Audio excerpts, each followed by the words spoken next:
Are you ready?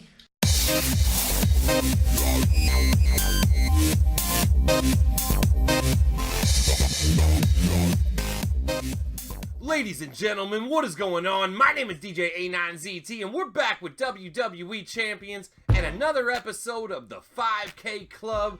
This is the series where we focus on the people who you need to take up to 5K talent for training purposes, but maybe get overlooked on the offensive end a little bit. So, we've been focusing on these people, and if you're a newer player, free to play, maybe you got to go deep into your roster, maybe there's a tour specific for some of these people. Either way, maybe you haven't seen these people covered before, and I'm going to show you how to set them up and run them at 3-star silver. And this one is going to be all about Zombie Kevin Owens, Owens bite.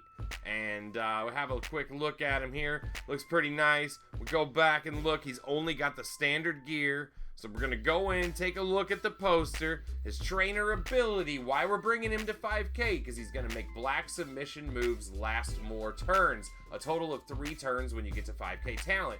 And this is excellent for people who have black submissions like Trickster Undertaker, Stone Cold Steve Austin. There's tons of people. Can't think of them all right off the top of my head, but there's definitely more people than that use this guy as a trainer. So, his links: zombies 2017, 20% more health. Zombies in general, 20% more health. And that's it. So we're going to go ahead and take a look at his moves. Now, on the 5K Club, I've typically only had one solid move set. With Bite Owens Bite, there is one little discrepancy in it where you can run him 2 different ways. I know there's some people that are pretty split on how you run him. How I normally run him is how we're going to take a look at right now. So, we're going to run the finisher, Zombie Bomb, level 9. 13 charge black, deal 9,928 damage, destroy 4 random gems, and pin the opponent. Then we're rolling with the 2 blue moves, 8 charge, Undead Senton, deal 2,600 damage and deal 5,300 bleed damage for 2 turns. And then the Feral Cannonball, deal 9,800 damage and make 3 random gems into black gems. On the bench, we got the red move, 7 charge, Ghoulish Pump Handle Neckbreaker, deal 6,100 damage and make 3 random purple gems into black gems. And then we got Back from the Dead, 6 charge black move. It is a kick out, so it is a free kick out. If they put you down, you will kick out unless you're in danger. But this one will also swap 3 random gems to black gems. Yeah. So it will do that. So you can use that in situations. I'm not big on using the kick out moves because they don't really serve too much of a purpose. So, I mean, if you're going to get put down by somebody, you probably shouldn't be in that match anyways. Maybe in a tag match. Maybe, say you got a Zombie Owens tour and you have to use him and a tag partner. And your tag partner's way better, so you're trying to win the match. And maybe you're worried you're going to get put down quickly. You put that in just to know that you can make it until you can tag out. That's the only reason I'm seeing to put that in, but I don't know. Let's get to the Entourage. For this setup right here, we're rolling Lawler so we can hit the 2 blue moves as quickly as possible. And then we got Titus O'Neil on there so that the 1 move will make 7 random gems into black gems. So that's how we're going to run it. The dilemma comes in. Some people prefer not to use the bleed damage move, but to put the other red move in too, so you should have 2 moves making black gems. And I used to not like that setup until they came out with X-Pac as the coach. So if you put Pac in here, now matching red gems will charge red faster, so you could have a way to actually hit both of those. Because if you don't hit the blue and the red together, you're not doing yourself any favors. But we're going to take a look at both ways of doing this. Let's go ahead and put the red one in first instead of the bleed damage here, and we'll see how this one works out. So you know how we do it on the 5K Club. We're going to focus on the daily LT and, no, not Dead Man's Daily. This week we have Saturday Morning Slam pulled up. So we're going to go ahead and go to hard mode, and we're going to focus on A1 and B1. So for A1, we'll roll this setup with the blue and the red move, and we'll see how quickly we can put Gold Dust down. Hopefully we get a good board here. I want to show you how we can do this. Let's see. Did we get blue or red? We did get a red match.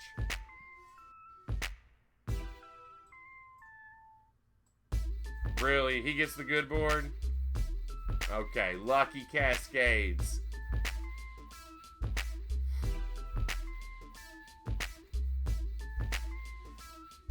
Botch is there. Here we go. We got our blue break. So, we did line them up how we needed. We're going to hit the blue and the red on the same turn, just like we wanted to do.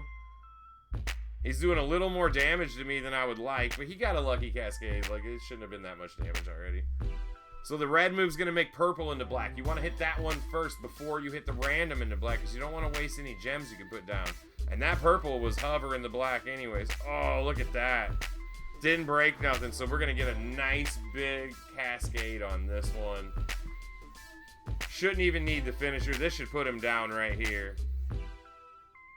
Oh my, would you look at that board? Unbelievable.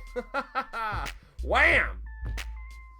And that's still, and we can hit the finisher. We can go ahead and hit the finisher. So you can see that setup works good. Now that setup, you're gonna need the red break and the blue break on turns 1 and 2, and then on turn 3, you can hit your big moves like that. So it is gonna be a turn 3 setup. And that's in a perfect world. If you don't get a red and a blue, you're not gonna have them both charged for turn 3, so. One of the reasons that he will classically get overlooked as an offensive character. But not terrible. I mean, there's definitely been worse in the 5K club, for sure. For sure, for sure. Now let's go up to the B1. We'll switch in. We'll run with the bleed damage this time. And see how this one works out.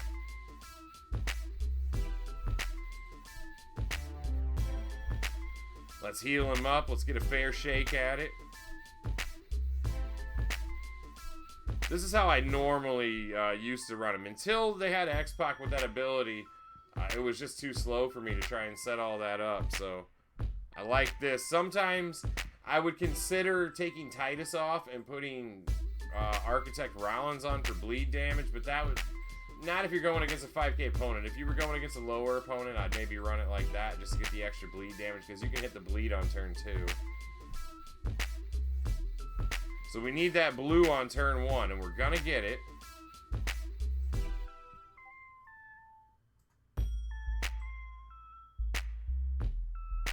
Look at, oh my.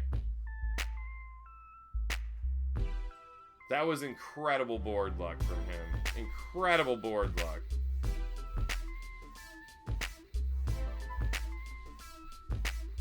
Okay, we are going to put some bleed down on him for 2 turns. This match is certainly not starting the way we would have liked. Certainly not.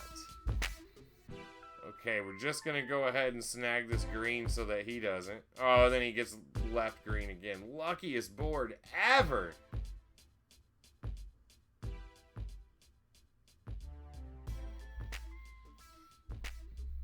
Okay, now we get to make 7 black. Hopefully we get this to line up decently for us.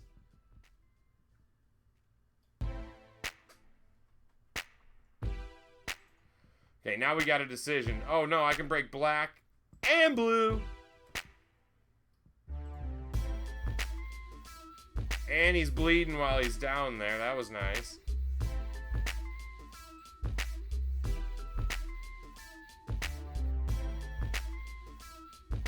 He chooses black. If I had a blue break right here, we'd be golden.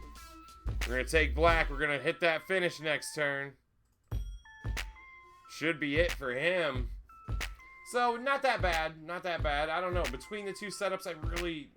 It's going to depend on what board you get, to be honest. Both setups are pretty effective. With X-Pac in, though, if you do have X-Pac in 9K, I would go with the red move.